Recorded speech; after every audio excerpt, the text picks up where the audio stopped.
Chapter 15, Looking into Our Story.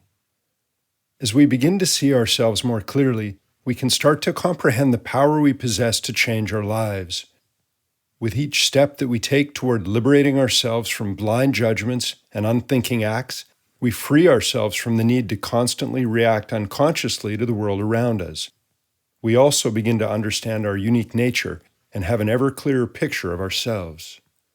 As our old ways of craving and avoidance are brought to our attention, we can start to see how we can further liberate ourselves.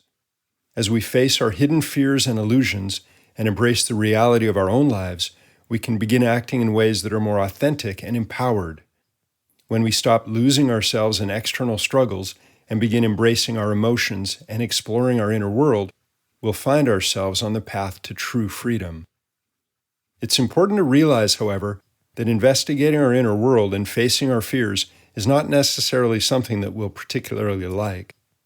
Our mind and body may kick and scream as we expose them to fears that we've hidden from our whole lives. Our mind may tell us that we're going crazy or are helpless or weak, all in an attempt to avoid growing and letting go of the lie that we're totally in control of our destiny. But if we listen very closely, beyond our quivering body and defiant mind, we'll hear our spirit saying, "Come on, you can do it," urging us on to greater and greater depths of freedom. We all have the opportunity to be free, and to be free, we have to find the courage to face ourselves. We have to find the patience and determination to embrace whatever we discover with compassion and truth. By exposing our inner world to the light of our awareness, freedom and fulfillment can be found. We seem to constantly be looking outside of ourselves for answers, however. Be it a spiritual search or one solely for pleasure, we often tend to think that someone or something out there will solve our problems and make us feel better.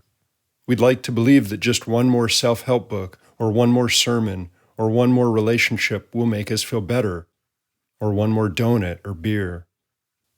Of course, it is prudent to look for support from those who can help us to see our own truths, to help us unearth our own gold, so to speak. But remember, no one can do this inner work for us. No one can mend our soul, as it were. To realize our true potential, we must open up to all of the answers and possibilities that are already within us. The path to true happiness can be found by discovering, accepting, and learning from our inner world. Seek people who can help you do this. Those individuals who can objectively help you to see the truth can be very important to you on your journey.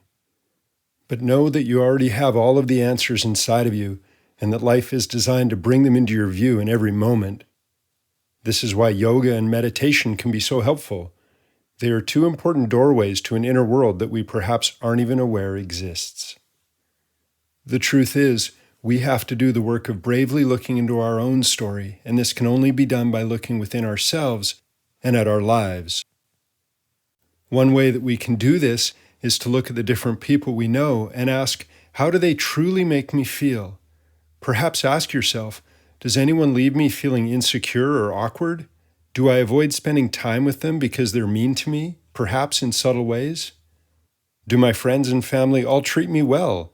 Do they accept who I am and encourage me to do whatever feels right, to be the person that I, or they, know I can be?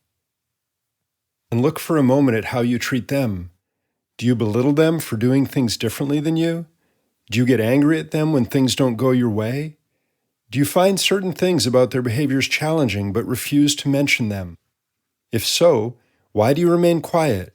What does your silence represent? Are you afraid of conflict, or do you consider it impolite to express how you truly feel? Are your relationships built on a foundation of vulnerability and truth, or are they more shallow? Do you wonder who your friends really are behind their outer expressions? Do you put them or yourself in a personality box at all? He is this, she is that, and I'm something else? And most importantly, can you accept and learn from any answers that arise from these questions? As we begin looking into the reality of our own lives, we should do our best to stay focused on our own actions and the ways in which we treat those around us. Rather than attempting to control them, we should remain committed to change, to changing ourselves according to the truths that we discover within us. As we become more aware of our inner world and our interactions with others, we can begin to see how all of our relationships can help us further liberate ourselves from our unconscious patterns and help us live in more peaceful and authentic ways. We can also begin to realize how our lives can be like a petri dish in a giant laboratory, and how we can become important scientists on a mission to find a cure for the most dangerous disease of all time: ignorance.